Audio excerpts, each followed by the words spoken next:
Kia ora koutou. Tōna hia te pau wharimarama. Tōna kia te ao whatu tangata. Tātai ki runga, tātai ki raro, tātai ahau Homai, hui e, taiki e. Kia ora, ko Rimataka, te maunga, ko te awa kairangi, te awa, no whakatiki aho, ko Weaver toku whānau, ko Andrew toku ingoa. Hello and welcome. My name is Andrew Weaver. I am the Executive Director of Digital Identity New Zealand. And obviously with a wee PPR, I've just told you who I am, my identity. And we find that's a great way to start these sessions if you haven't joined us before. We do have a few more people coming on board. We've got a good number at the moment, but we're going to get straight into it. Just by way of explanation that we karakia at the beginning. Hopefully you can see the words on your screen, apart from those of you who are dialed in via phone.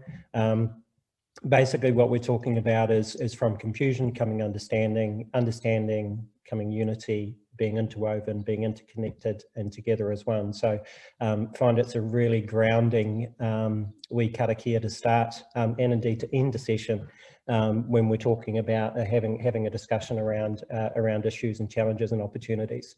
So a great way for us to kick things off.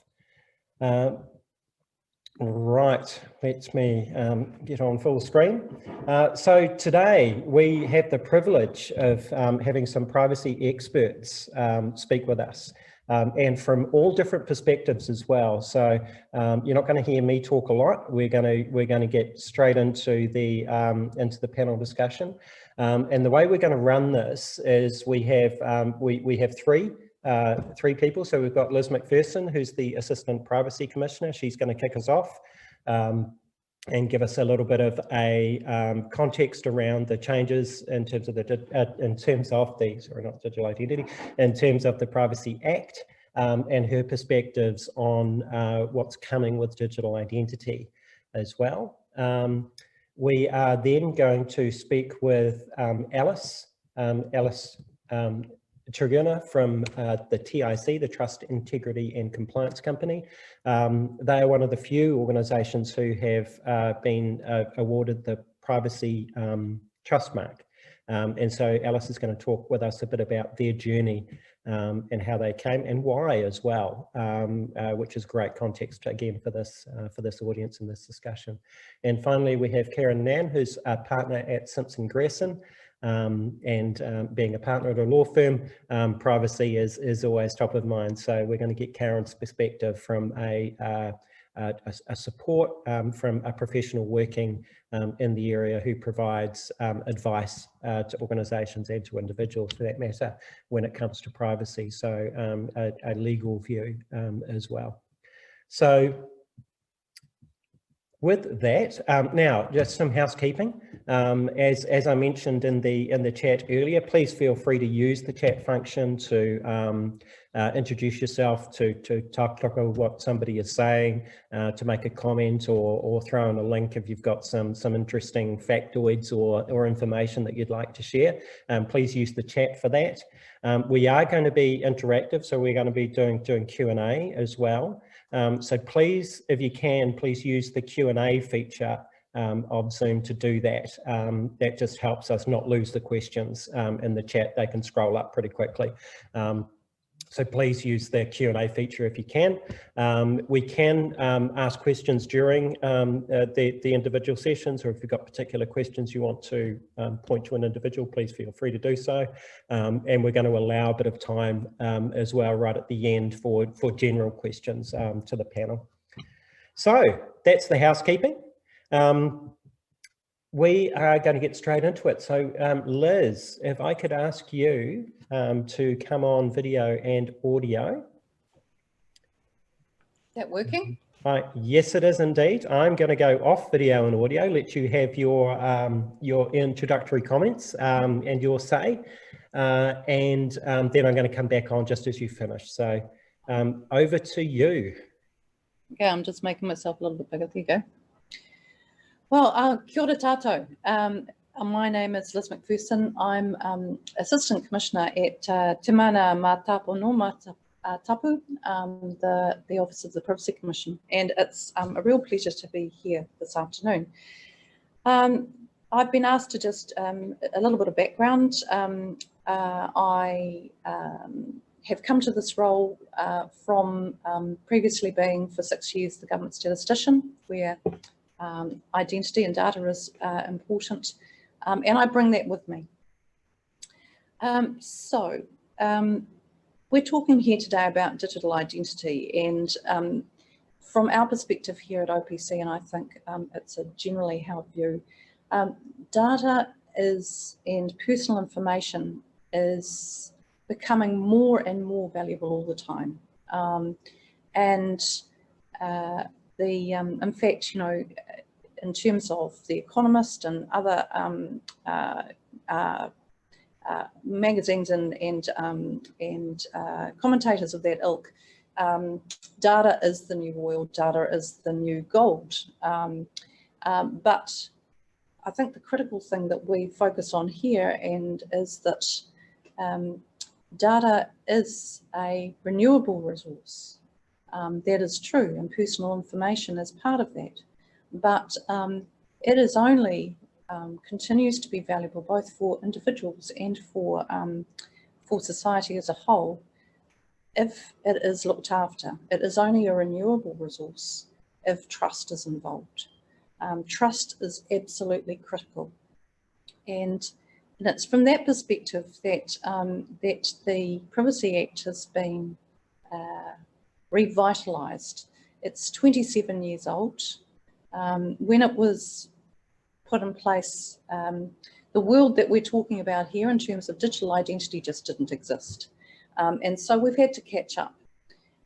And so a lot of the changes that are coming through in the Privacy Act, more we would have loved to have had, but in terms of the changes that we have in terms of the Privacy Act, many of them are focused on that, the new world that we exist in, a world where someone's personal identity, their digital identity, can effectively become currency. So what do we need to do to protect that information from the point of view of the individual, because it is precious? How do we enable people to actually use their personal information themselves, or for agencies to use personal information in a privacy enhancing way, which enables us all to get to improve our well-being? So the Privacy Act, some of the key changes which we can dip into later, they are about bringing things up to speed. The Privacy Commissioner has got some new teeth, small teeth, but new teeth in terms of the ability to focus on encouraging compliance with the Act. But the one thing I want to focus on first up is one of the key changes, which is about notifiable privacy breaches. You all know just how much damage a privacy breach can mean in terms of somebody's digital identity and the devastating effect that can have on their lives. So in terms of a privacy breach, currently it's voluntary for people to report to us. From the 1st of December, it will be mandatory, as you know. And if a business or an organisation has a privacy breach that's caused serious harm to someone, or is likely to do so, they'll need to notify us. And it will be an offence to fail to notify us. To make things easy for people, we've developed a tool, an online tool called Notify Us, which went live on Monday this week in a voluntary way. It allows you to tell us, and it takes you through a step-by-step process with some guidance involved. So that is one of the key changes, but also one of the steps we're taking to help you notify us. We've also, one of the other areas of focus for us in terms of digital identity is ensuring that individuals have the ability to actually test what it is you do hold. So coming in with the Privacy Act will also be the ability for the Privacy Commissioner to issue binding decisions on access requests. He'll able to, the aim is to allow for faster resolution for information access complaints. And again, from our perspective, this is fundamental to the trust of the citizens of New Zealand in the institutions that we have and in agencies who hold their data. The ability to actually access that information and to see whether what's being held is in fact accurate. We've had recent situations where in a particular credit situation where an individual went in to actually have a look at their own records and discovered that the records that were being held there were of somebody else with the same name as them, but it wasn't them. So they've then had to try and unwind all the complicating factors that go along with that, because as you know, digital identity linked to credit information can mean issues in terms of renting, houses, mortgages, you name it. So another just example of why digital identity is so critical. There are a number of other changes coming in with the Privacy Act in terms of the disclosure of information overseas, which I can talk through later. And in particular, making it very clear from an extraterritorial perspective that the large companies that we have sitting offshore, when they are transacting in New Zealand, the Googles, the Facebooks, etc., they must abide by the privacy laws of New Zealand. So that is also something which is critical from a digital identity perspective. I think the other key thing to focus on is will be some of the changes that have come in with the to the principles underpinning the Privacy Act. One of which is a new principle, to looking at the use of unique identifiers and making sure that we are using them only when they're authorised. Organisations will now need to take reasonable steps to protect them from being misused, and this is absolutely to reduce the frequency and impact of identity theft. So I'm going to stop at that point.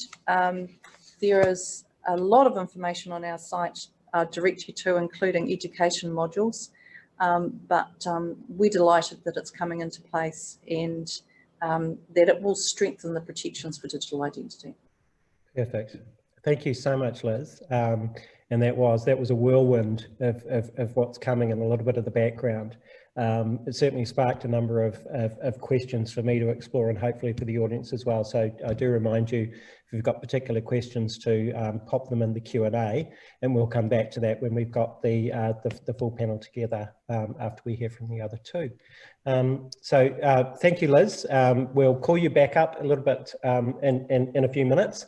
So feel free to go off video and audio if you need to go get a drink of water. And we're going to ask Alice to join us. Kia ora, Alice. Hi, thank you.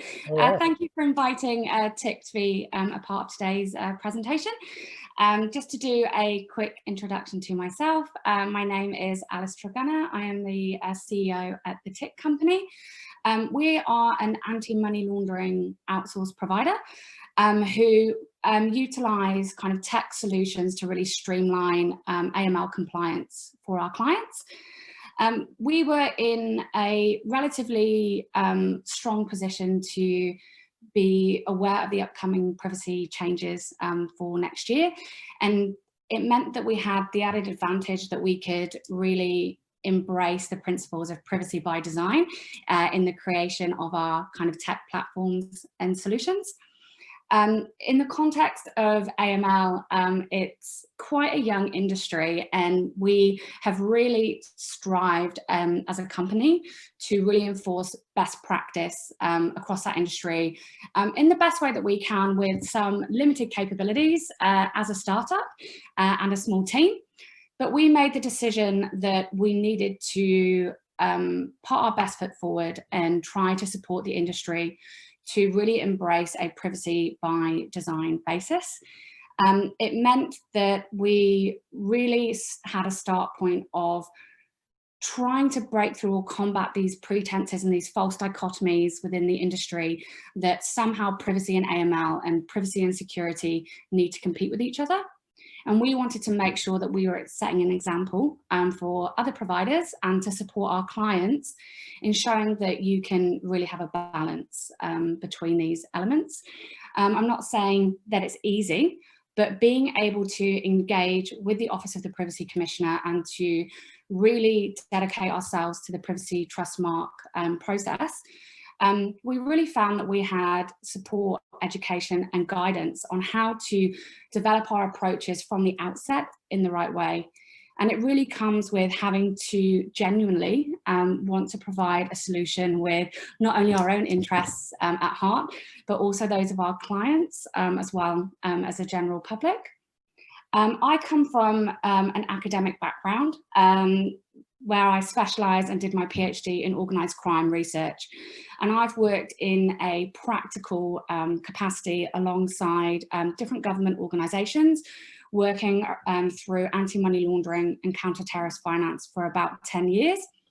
And I found that it's quite easy to start to deviate from some of these core factors when you've got pressures put on you around time sensitivity, around the amount of data you should be collecting, around the amount of information you even share with people that you hold on them. And quite often we find companies making excuses for not being transparent with some of their business practices, when particularly within the private corporate setting, there's not necessarily much excuse for having that approach to AML. We found that we gather a lot of information. We have a lot of data about people. And the core principles of the Privacy Trust Mark is around making sure that we are being responsible in the data that we collect, and that we're embracing those kind of core principles around collection limitations and data minimization. It's a really slippery slope within the industry as we start to be building different tech solutions and databases to ensure that we're not overreaching and we're not invading people's privacy. We're not sharing information across reporting entities that we shouldn't be. And we found that being able to go through the process of gaining the Privacy Trust Mark, we were holding ourselves accountable. And we realised, and I'm happy to be honest with the fact, that we weren't doing everything properly when we first started. And I think that we need to be patient with each other and understand that a lot of businesses are going on a journey at the moment, and they're discovering the right and the wrong ways to engage with the different sort of privacy requirements, both in New Zealand and changes that are happening internationally. From my experience and working through the gaining of that Privacy Trust Mark, I really would encourage people to give it a go. It is a process. For TIC, it took us around about 12 months to get that signed off. I was hazarded that that was perhaps longer than it needed to be, but we engaged with the Office of the Privacy Commissioner very early on to really have support in that our client-led products were being created from the outset in the right ways. So we didn't necessarily have a fully formed product when we began. We worked simultaneously. The OPC was incredibly supportive, and the TIC company would also offer support to any other companies that are wanting to engage with trying to get the Privacy Trust Mark. It essentially begins with an online process. There's a lot of information available online, and you can submit an application. We then went through a very rigorous review process with queries being sent back to us around our internal processes and systems, the privacy impact assessments that we were conducting, as well as the need to have a constant internal audit process to make sure that we don't get complacent. Now that we have the Privacy Trust Mark, hopefully it will remain with us for that 2-year period, but our responsibilities don't stop, and we need to make sure that we're actively engaging both internally, okay, and externally to make sure that our clients are also using our tools appropriately. But I think that in general, as we see big shifts in tech and digital identity, and the amount of not only gathering of data, but the speed at which that people want results, we need to be very cognizant of the fact that we don't want to drop the ball on items such as privacy. It really is absolutely fundamental, okay, to the right of the public to have their privacy protected, whilst we also engage with elements of social responsibility and cultural well-being in the prevention of financial crimes. It really is so important to the tech company that we get the balance right. And I think that it's something that hopefully, as everybody's engaged in this session, you feel the same way, that with the rules changing and people are going to have the kind of predictable confusion in bringing in of the new principles. And I think that I would really encourage other businesses to take a supportive approach of each other and to genuinely just try to do the right thing. There really is a certain amount of simplicity of privacy through design if you can do it from the outset, which is a fortunate position that the tech company was in, that we were in startup phase, and we are a part of a relatively young industry in AML. There are bigger challenges faced by larger organisations and those who have more ingrained systems and processes. So I would really ask people to just take it one step at a time and start to look at small steps that you can take. The Privacy Trust Mark in particular doesn't apply to your entire company. It's very specific to a particular product or service. So you don't have to do a mass overhaul of everything. You can pick a new project that you're working on, or a system, or a product that you currently have in development, and start to include these privacy by design principles from the outset in those. And I'm happy for people to reach out to me if they need help or encouragement around really putting in and developing some robust privacy frameworks. Thanks, Andrew. Beautiful. Thank you, Alice, and thank you for that generous offer of support as well. Really, really appreciate that. And some interesting nuances. I wasn't aware that that it was quite product specific in terms of the Privacy Trust Mark. So, and that's great advice in terms of starting on a new project or a new initiative, looking at things from there. And also just the your words around the design principles, starting with the design principles, and from our discussions earlier, that's really something that you took to heart right from the beginning. And simplicity as well. So we're going to come back and explore some of those ideas a little bit more. So I appreciate your insight, your input, and as I say, your generosity there as well. Really, really awesome for you to share that knowledge and that wisdom. So we'll ask you to drop off your video and audio for a moment, and we're going to introduce our last panelist, who is Karen from Simpson Grierson. Being a lawyer, I'm sure you're getting lots of random calls at the moment saying, what does this mean? What do I do? Yeah, I'd like you to talk a little bit about your background, but also your response to the changes to the Privacy Act and what you're doing from a professional perspective in terms of supporting your customers. Sure, thanks very much, Andrew. So as Andrew said, I'm a partner here at Simpson Grierson. I am a commercial lawyer, but I do predominantly work in the privacy and technology areas. So, and as a result, I'm co-lead of our privacy group and our technology group. The privacy work that I do is quite varied. It ranges from Privacy Act compliance in relation to the collection and handling of personal information, through to privacy implications of the use of new technology, the development of new technology products and provision of online services, and also I get involved in matters relating to M&A transactions, typically where businesses hold significant customer databases. I thought that rather than talk specifically about some of the reforms that are coming through in the new Privacy Act, I'd just start off with, I guess, some high-level thoughts about digital identity and privacy, and I'm more than happy to get into some of the detail of the new legislation a bit later on if that's what people are interested in. But I guess I was thinking about this year and just about the impact of COVID, particularly, because I think most would agree that as a result of COVID, we've all been forced to spend considerably more time online than we might otherwise. And I guess that has placed the spotlight a bit more on digital identity than might otherwise have been the case. I think many of us have been forced to start to use technology in ways that some of us might have previously resisted. For example, I think people today wouldn't give a second thought to joining a Zoom call or any other type of video call, whereas pre-lockdown we might have been a little bit more hesitant about turning our cameras on.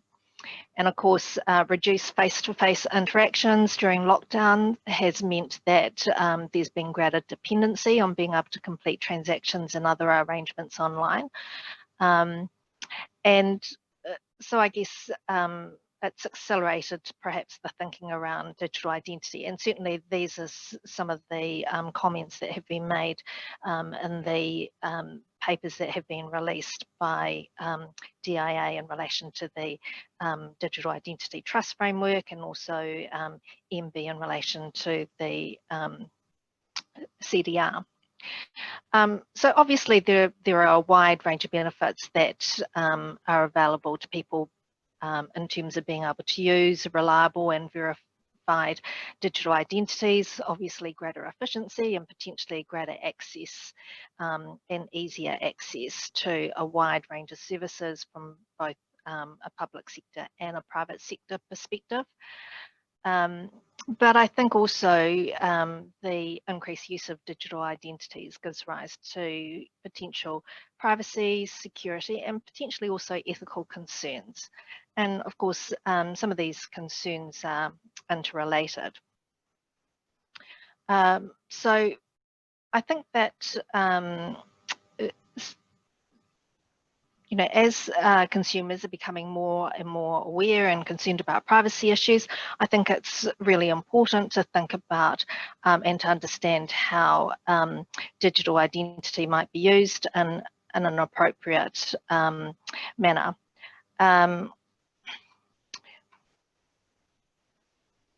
I think, and this also raises a question about, well, what is appropriate and what is acceptable? I think the Privacy Act gives us a good baseline to work from, but on its own, it's not going to be enough in terms of defining what is acceptable.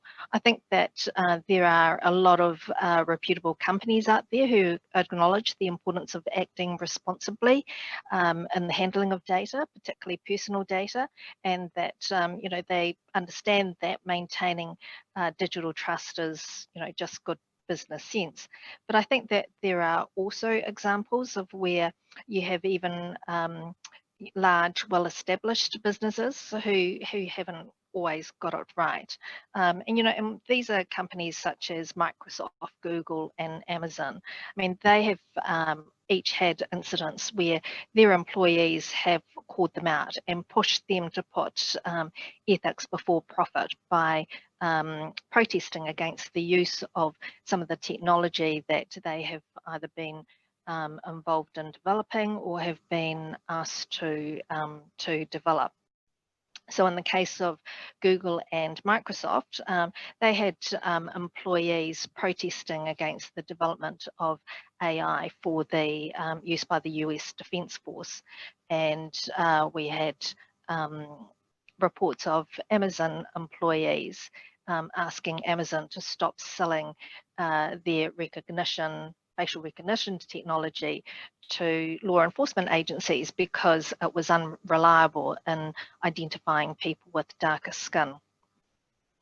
And of course, there have been reports that come out of China or about the Chinese government using very sophisticated high-tech surveillance and monitoring technology to collate blacklists based on a wide range of personal information that they've collected about Chinese citizens, including things like their mental health, whether or not they have been identified as drug users, or whether they have made complaints about the government.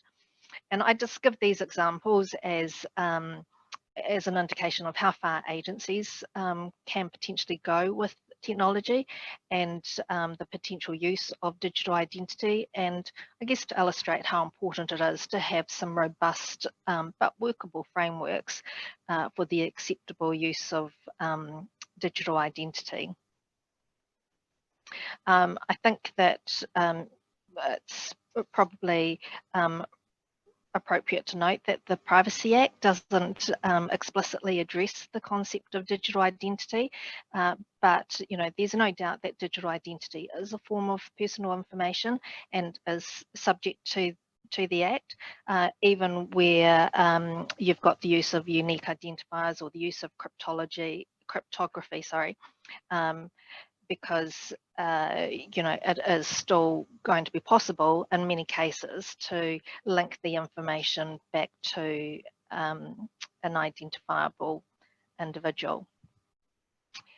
I'm happy to go into more detail about the Act, but perhaps that might come through some of the questions that people want to raise. I think it will, and that's a great background, Karen. In terms of some of those, particularly some of the angles, the type of issues which need to be dealt with when we're considering privacy. So great introduction to that topic as well, and really appreciate your perspective from a digital identity view as well, given that sort of the theme of the day. What I'm going to do is, Karen, if you stay on, Alice and Liz, if you'd like to rejoin us.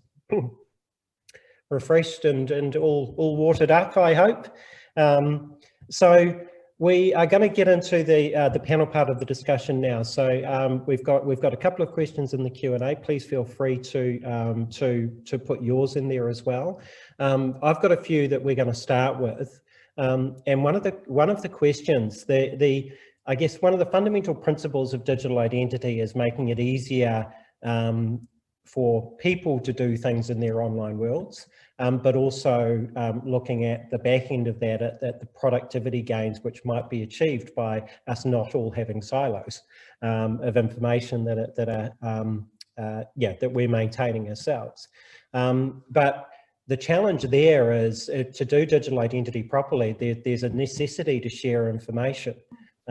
So that, on the face of it, that creates some challenges when we're talking about privacy and how to deal with that. So I'd love to get all of your thoughts and how we go about navigating that particular challenge. How do we one, make it easier for people to share information, but still maintaining their sovereignty over it, I guess, in that respect. Liz, I'm sure this has come up in your work a lot. Love to start with you with your thoughts on that particular challenge.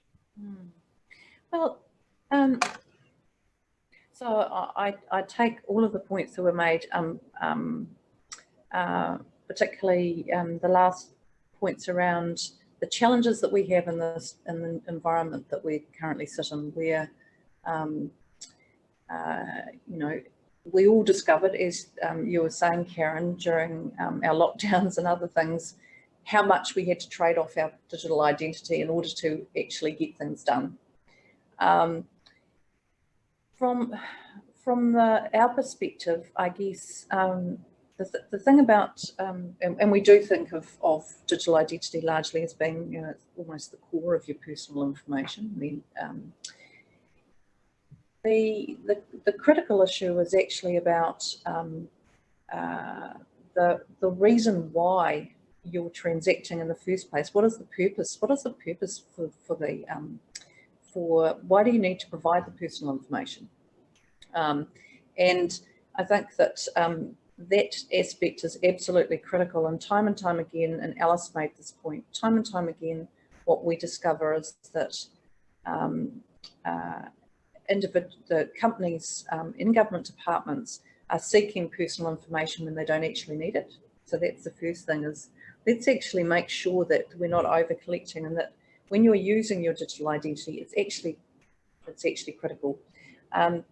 But beyond to the purpose of the transaction or the engagement, beyond that, and the basic principles of the Privacy Act, I do think that some of the conversations that we're having now around digital identity trust frameworks are critical. As Karen says, the Privacy Act has stood the test of time pretty well, given it's 27 years old, given it's, and I think that's because it's principle based, but it needs some other things around it to help. And in the case of digital identity, I think the concept of actually having a trust framework which allows rules to be developed and tested with digital identity providers, so that we can actually have trust and confidence in the way in which we are using our identity to be able to access things that are important to us, and to ensure that others are using that information in a safe and trustworthy way, will be critical going forward. And we're really we're pleased to be involved with the digital trust framework work. We think it's an innovative way and privacy enhancing way of going forward. And as somebody who's going to be on the governance group for that, I'm looking forward to being part of it. Excellent. Thank you. Thanks, Liz. Alice, there are a couple of points there, and even Liz just reflected on some as well, in terms of the journey we're on, sort of this developing practice and what that means. And I guess this is your business, right? This is what you do. What are your thoughts on that? Yeah, I think the realities, and perhaps the unfortunate reality, is that the upcoming changes that we're seeing really need genuine buy-in from not only companies that have a particular responsibility, but also an understanding from the public and what they're asking for and what they're driving. We find often from a TIC perspective, we have to take our clients on a journey as well to make them understand what they can collect, what they can't, why we can't share data that we hold on behalf of one client with them directly, and how important those consent models are. So it does require a certain amount of pain as you not only educate ourselves, but each other. One of the questions that has been asked is around this idea of how the Act might leverage some kind of incentivization for organisations to do the right thing. And I think there is a certain simplicity in at least trying to do the right thing. And the new changes really do put a new amount of accountability onto companies, and the mandatory breach provisions mean that, you know, it's not about naming and shaming companies, and privacy breaches happen and things go wrong. It's about creating also a safe and supportive environment amongst companies, okay, to actually help each other. If one of you already has the solution, you know, put some of the competitiveness aside, particularly if you're not in the same industries, the same principles and practices and technical solutions really can bridge across. I think that what's really key in this, and what we're seeing, is a shift for New Zealand into proactivity rather than reactivity. And within the AML space in particular, New Zealand has a benefit of being at the forefront, okay, and being able to drive really good best practice globally. And for New Zealand to really remain competitive I think, within a global market, which it's going to need more and more as we work our way through COVID. It needs to gear up, and it needs to accept that a lot of companies are also going to have to start interacting with the GDPR. So this isn't going away. So we might as well all just get on board, really. I love that, the proactive view. Karen, I got a question from a legal perspective. Is often we see, or I guess maybe it's an assumption of what we see, is organisations coming to lawyers like yourself and saying, what do we need to do to comply with the law? But what we're hearing from both Liz and from Alice here, and indeed from yourself earlier on, is something that goes beyond necessary strict legal compliance. So what's your advice when a client comes to you and says, how do I comply with the Act? Is that your starting point, or do you widen the conversation? Yeah, I guess our starting point is to ask our clients, well, what personal information do you hold? What information are you collecting? Why? I guess this touches on some of the points that Liz raised earlier. You know, why are you collecting this information? And really, it's sort of like tracking through the principles in the Act. I mean, you know, it's very clear in there that, you know, you should only be collecting information that's relevant or related to a lawful activity of your business. You should be collecting it directly from the individual unless they authorise that collection from somewhere else. And when you are collecting the information, you need to let people know certain things. You need to let them know what's being collected, why it's being collected, how it's being collected, what is it going to be used for, who is it going to be shared with. And so our conversations with clients often start along those lines. It's saying, well, why are you collecting this information? How are you going to use it? And I guess you go through that process in terms of working out, well, do you really need that information? And sometimes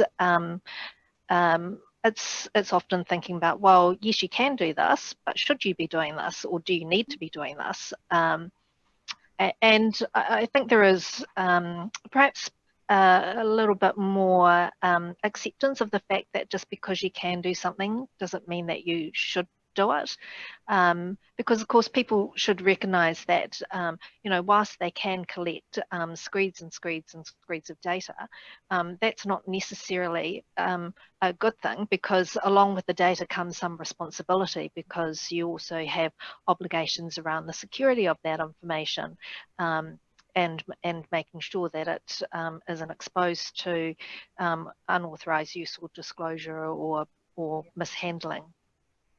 Could I just make a point there, just to support Karen? When we deal with companies or government departments who have had data breaches or privacy breaches, very often what we discover is that the agencies will in circling back around and having to look at their own information systems, realise that actually a lot of the information that's been breached, they didn't actually need to be collecting and didn't need to be holding for as long as they were holding it. And so effectively they've made themselves and the individuals vulnerable, so that if they do happen to be hacked, or in many cases actually I'd have to say that most privacy breaches are still for the old reasons of things being attached to emails that shouldn't be. Most of the privacy breaches that we see are still emails, spreadsheets being attached to things that shouldn't be, employee browsing, and a few website errors. The website errors and hacking are increasing, but fixing these sorts of issues isn't rocket science. And so being able to work through your systems, take some practicable steps, and get yourself in a situation where you've minimised your risk to you and to the information, the people whose information you hold, is it's just good business. Yeah. Sorry, the other thing I was just going to add in terms of your question, Andrew, about what do we advise clients. The other thing is, and I think both Alice and Liz have touched on this, as well as just being really transparent about what you're collecting and why you're collecting it. And if you do want to share it with other organisations, either within your group or with other business partners, then just be really transparent about that. Cool. We're going to come back to transparency because it is a key point that we've got. But and that's a great discussion we just had around the data minimisation. And you're absolutely right. How often have we all heard that? You know, the old school approach, either driven by old school database administrators or old school marketers, is that of course we're going to collect all the information. We're going to keep it forever in case we might find it useful in the future.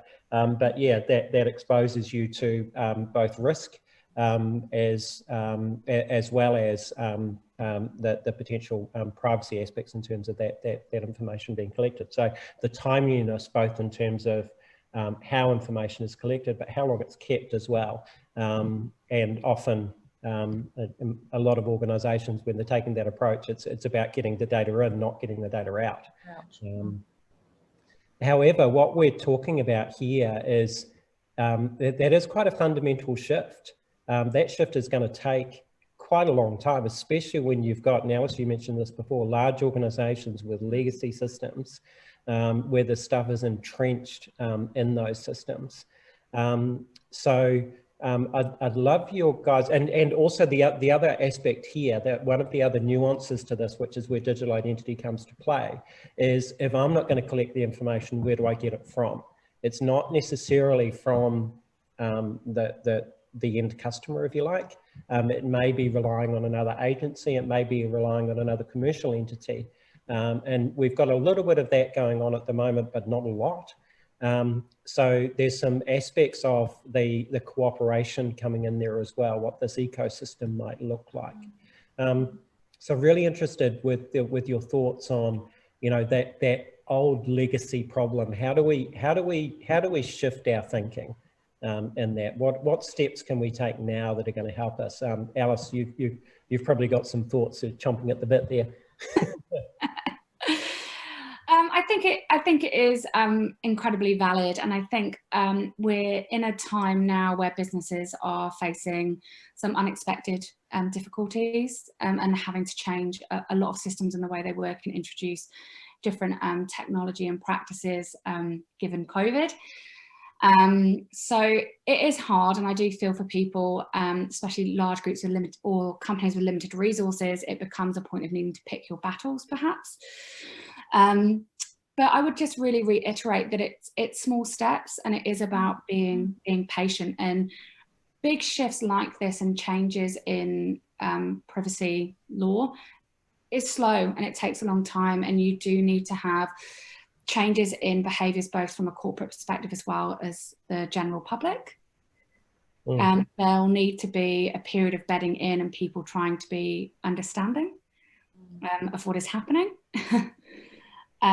Yeah, I think it's hard. I don't have experience within a large enough organisation that would have some of those older situations with these entrenched legacy systems, so I wouldn't necessarily want to talk to that. But I would say that it becomes a point of, okay, draw a line in the sand now, and what do we put in place from here? What are the measures that we can do? And I think initially a lot of companies are going to have to focus on that human aspect, perhaps, instead of systems, to try and encourage some good education, to really support good behaviour and best practice, and to be aware that with responsibilities such as privacy, if you don't protect them and you don't respect them, it can erode very, very quickly. And even everybody within those companies, we all want our personal privacy rights to be protected.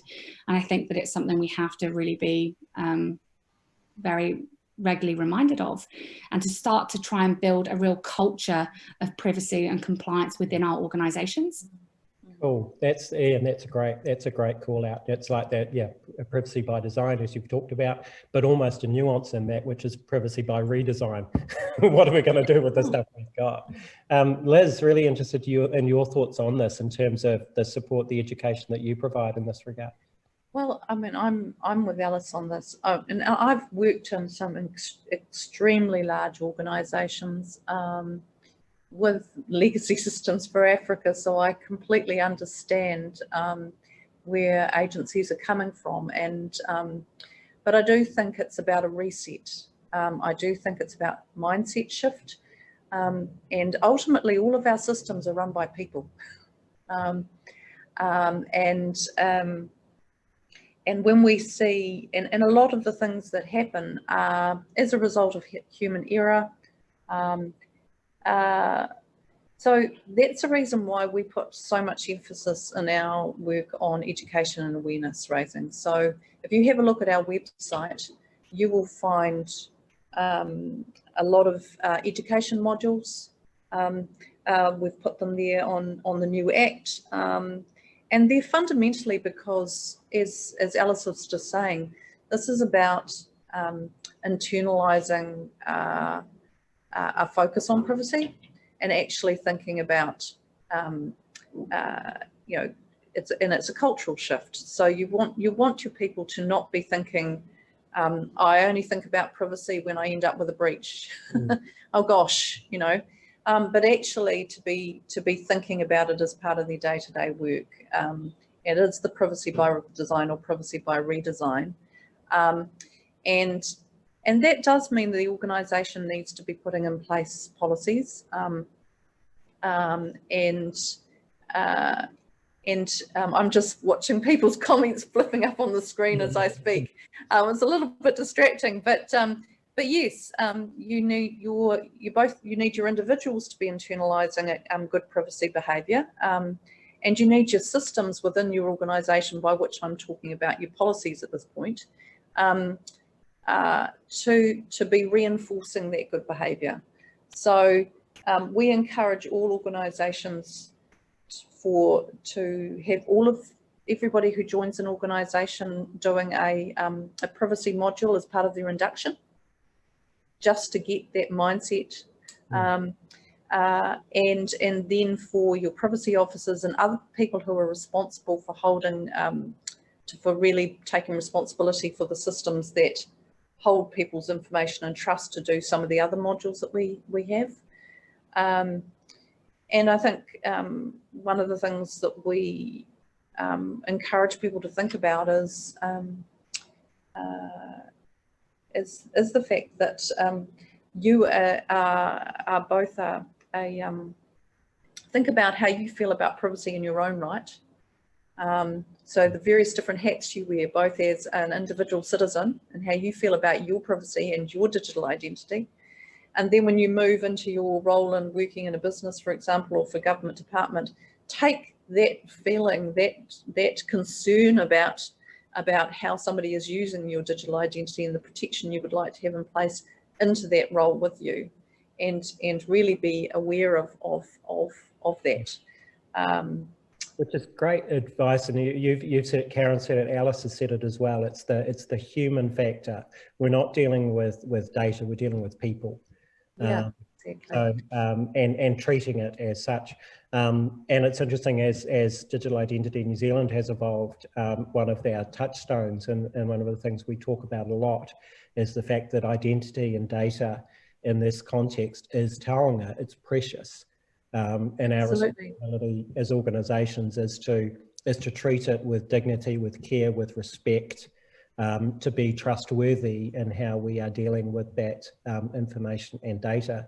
And that is a paradigm shift. And once you start with those sort of principles, then the rest doesn't become easy, but it comes a little bit more straightforward. There's less murkiness in it when that's your starting position. And I love that example there, Liz, in terms of thinking, putting the different hat on. You know, yes, I might be collecting information here or responsible for compliance, but what if I take the other view and look at it from my perspective as a customer or my kid's perspective? What does that look like? Well, my mock-up is, I think the other point I was going to make is that, you know, one of the things we've actually discovered, and there's quite a bit of international research on this too, is that even those organisations who have had a data breach, for example, where they've actually had personal digital identity theft of some description, and where individuals have been affected, the speed and the transparency and the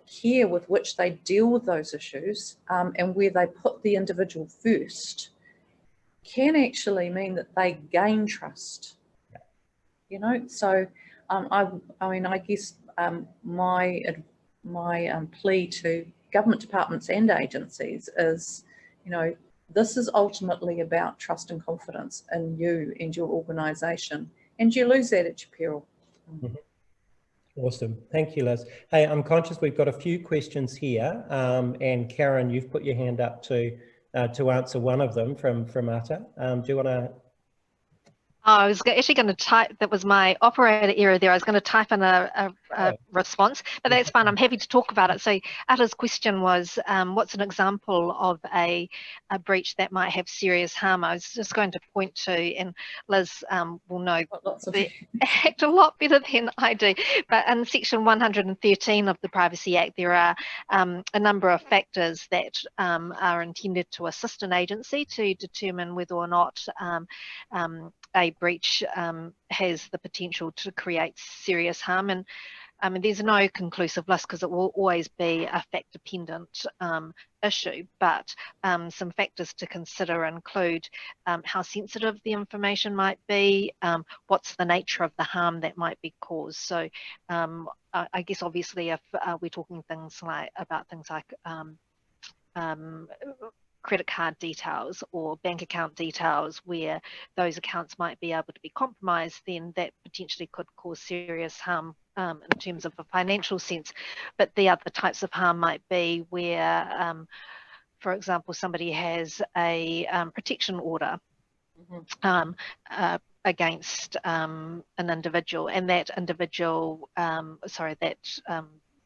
the person who has the benefit of the order, their personal information is compromised, and somehow their address becomes made public or accessible, then that's another example of serious harm. So I guess it just really depends a little bit on the circumstances of the particular case, and I'm sure Liz has got something to add to that.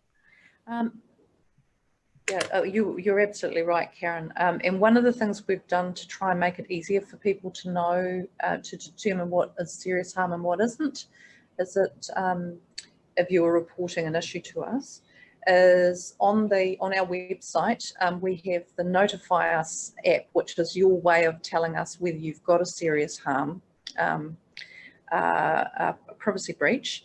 But prior to using that, we've actually put an assessment tool on there, which you fill it out, and it'll effectively give you some guidance as to whether the breach that you've got is serious harm or not.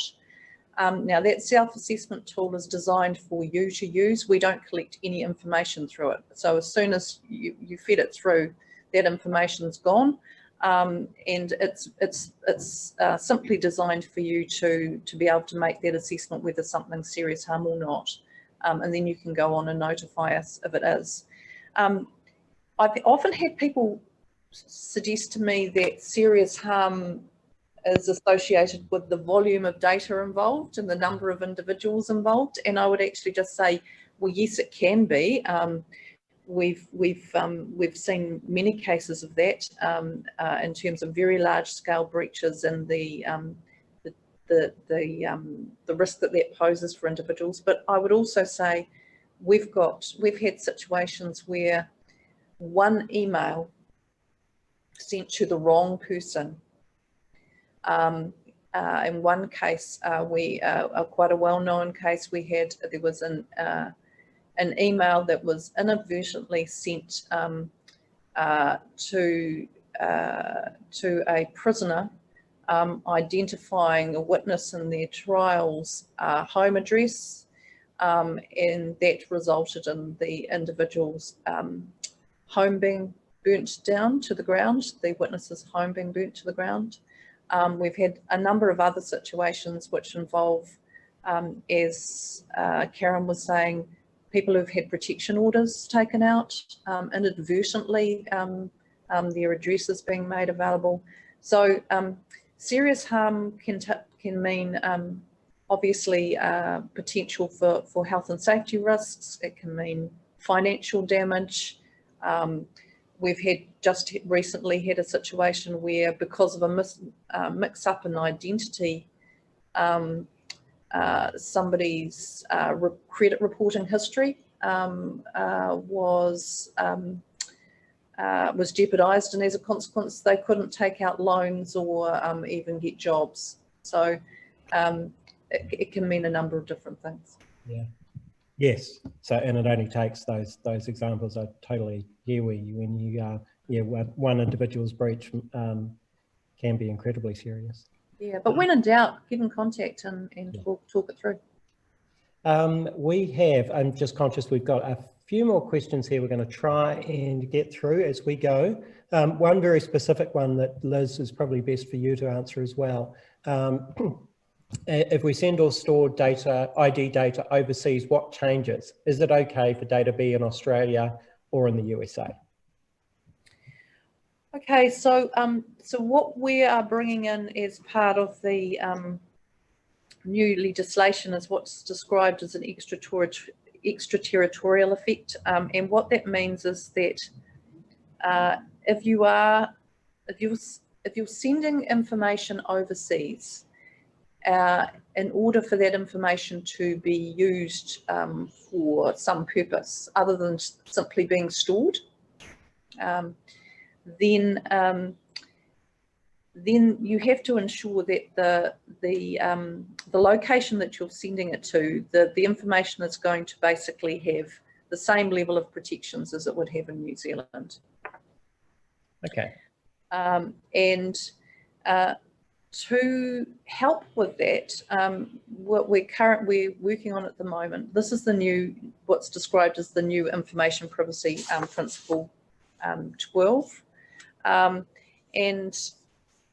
What we're currently developing for people is some model contract clauses and some guidance to help those who are sending information overseas to put in place clauses in their contracts that will actually help ensure that the agency who's receiving the information will be treating that information appropriately. The other thing that we're working on, and the lead here sits with the Ministry of Justice, is on an assessment of particular jurisdictions overseas to assess their privacy protections to ensure that they have parity with ours. Cool. All right, thank you. I've got a question. I'm picking this one up from the chat, but I know it's relevant to a number of the audience here, given the work you do. And it's from Robin in regards AML companies or agents retaining identity information so they can use it for their next piece of work, their next transaction, especially if it's not for the same reporting entity. I'd be interested in your responses to that. Perhaps Karen, if we start with you. So this is a reuse type scenario where an agency is involved in collected information and potentially using it for more than one of their customers. I guess my initial response would be, well, is that use for that additional purpose something that was disclosed at the time the information was collected? So I guess it comes back to a conversation we had earlier about being really transparent about why you're collecting the information and what it's going to be used for, and who it might be shared with. So I think that's why it's really important when organisations are looking at collecting information, they really think hard about what purposes they might be using it for immediately, and if there might be some future use that they want to make of it, they think about it then. Otherwise, you know, you'd have to go back out and get, I think, authorization again.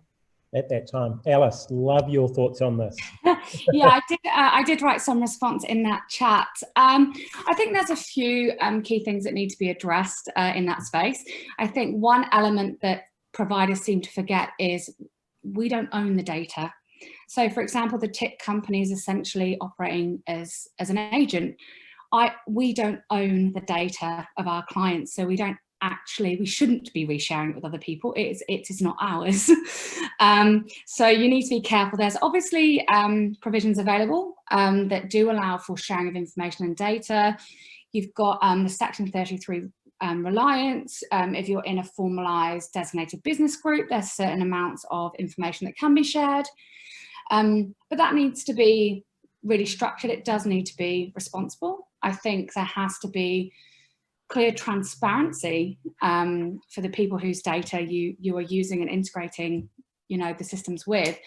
I think what concerns me the most is around the limiting the amount of data that is being collected, and you run the risk that errors that have occurred just simply get replicated across multiple people, and there aren't any checks and measures. And I mean, beyond the privacy side of it, I think from an AML perspective, and having worked in a far more practical context along organised crime investigations and things, it completely misses the point of having an ongoing due diligence and monitoring system if you just get across the line once and it all gets replicated.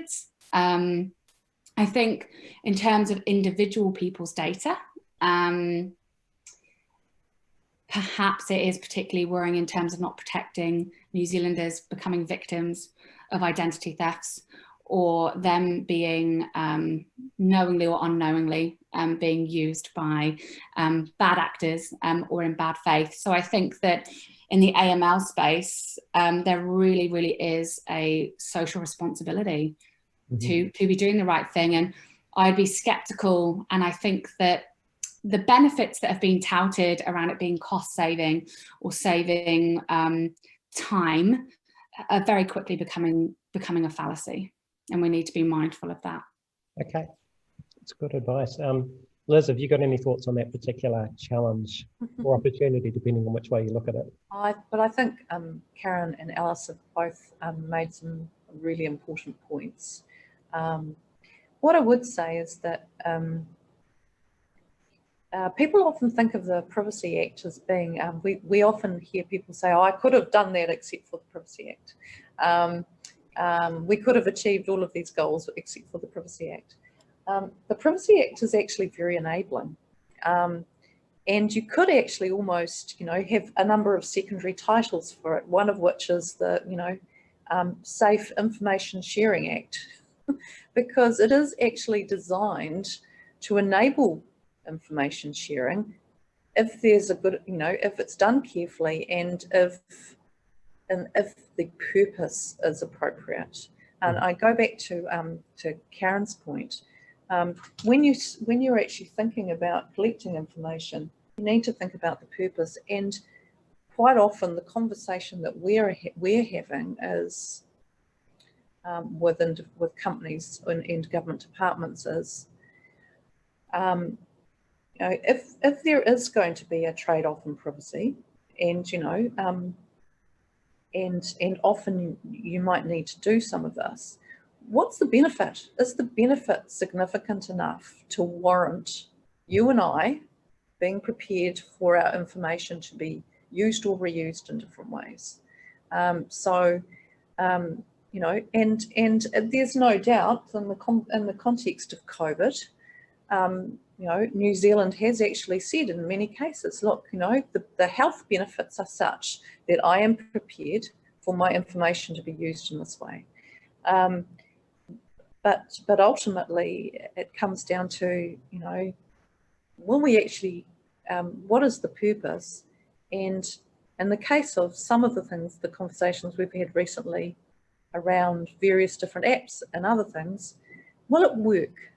Will it work? If it doesn't work, then it's not worth the privacy trade-offs. So, so again, it comes back to the points that Karen and Alice have made. Why are you doing this? Why are you doing this? And if it does involve some trade-off in privacy, is it worth it? Yeah, good advice. Hey, I'm conscious that we are coming to the end of our time together. I know we haven't answered all of the questions. Hopefully we'll have an opportunity to do a little bit of that offline. But I did want to leave an opportunity for each of our panelists to, I guess, leave us with some closing thoughts to spend a couple of minutes just in terms of your advice to us as a community, as an audience, in terms of what you would like, just what's top of mind actually in terms of closing thoughts. Karen, if you don't mind, I'd love to start with you. Okay. Well, I guess the introduction of the Privacy Act, I think, is a good incentive for people to perhaps rethink their privacy practices if they haven't already, because we're so close to the Act coming into force now. But I've certainly found that with a lot of our clients, they've become aware. Obviously, the mandatory data breach reporting has been a sort of, I guess, a highlight in terms of something that's been attention grabbing, but it's also led our clients to think about, well, what are their actual practices, and doing a little bit of an audit of what they've got at the moment, and I guess dealing with some of those issues that we've talked about earlier. And I think that it should be an ongoing practice, and I think doing the right thing is good business. Good starting point. Excellent. So a bit of a catalyst with the Act change. Love it. Thank you, Karen. Liz, if we could ask you for your thoughts. I'd just jump off that last point of Karen's, which is that, and this is use the look, good privacy practice is about trust. Ultimately, it's about trust, and it's actually about you, the organisation, be it government departments or private sector agencies, putting their customers first, because it is ultimately about trust. With respect to the Privacy Act, if you are having conversations with your executive leadership teams around really elevating privacy, think about it from the point of view of risk and loss of trust. And I would encourage people to actually take this opportunity to do what you would do if you're thinking about any risk, and in particular things like which things we're familiar with here in New Zealand: earthquakes, fires, those sorts of things. Get ready before they happen.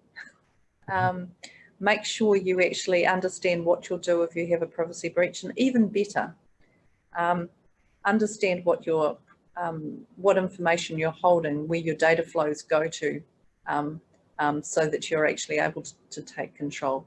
But the key thing is, I can see it coming up on the board right now. Put people at the heart. When we talk about data, we need to remember that behind every data point is a person and a family and a community. Put people at the centre, and I think that will help you. Beautiful. Thank you. And Alice, thank you.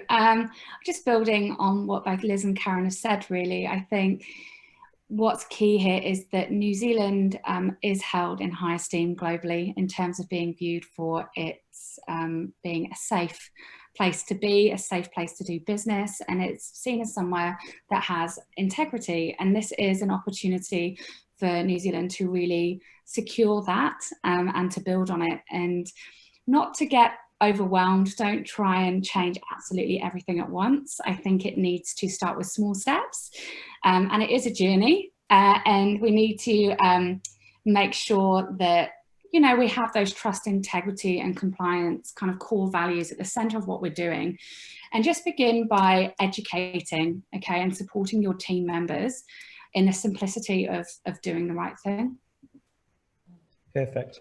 Thank you. Hey, I want to thank each of you for your wisdom and your knowledge, what you've shared, and some of those key messages. They're really grounding ones as well, in terms of what we have to do together. And it's a fascinating subject. It's not cut and dried. It's not simple. We've got to come back to principles. We've got to come back to people first.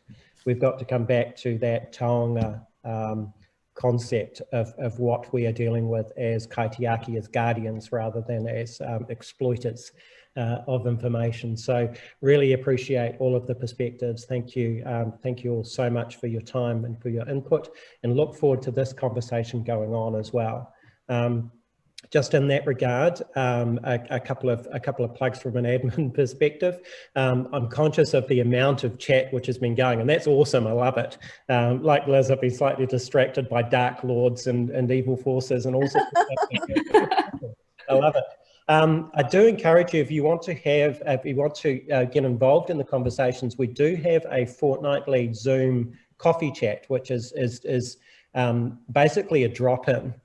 Anybody who wants to attend can attend, and we talk about things that are topical, top of mind, and we've had some fascinating conversations from standards to ethics, and it's a great opportunity to have a bit more of a free-flowing conversation. So what we can do is when we send you the information sort of wrapping up today, I can drop a link into that as well, so you can get involved in that as well. It's quite a good opportunity to engage. And lastly, we also have a reasonably big hui coming up at the end of November, where we are talking all matters digital identity. We have a Māori panel who are going to talk about identity from a Te Ao Māori perspective and what that means for us and what lessons we can apply to the world as well in terms of how we approach things in Aotearoa, and also have some international speakers, David Birch and Bianca Lopez, who are coming to us as well. Obviously not in person in New Zealand, but they'll be speaking to us from their locations in London and Sweden. So again, thank you all for your participation, for your engagement, and for your attendance and your questions. I'm going to finish how we started, and it does seem particularly appropriate, the karakia that we used that was gifted to us, one of our members, because it talks about understanding coming from confusion and us working together, which is really a key theme of this conversation. So I will leave us with this, and thank you all. Ona hia te pou whirimarama. Tomakia te ao whatu tangata. Tātai ki runga, tātai ki raro, tātai ahodao. Haumai, hui e, taiki e. Kia ora, and thank you all. Have a good day. Thanks, Andrew.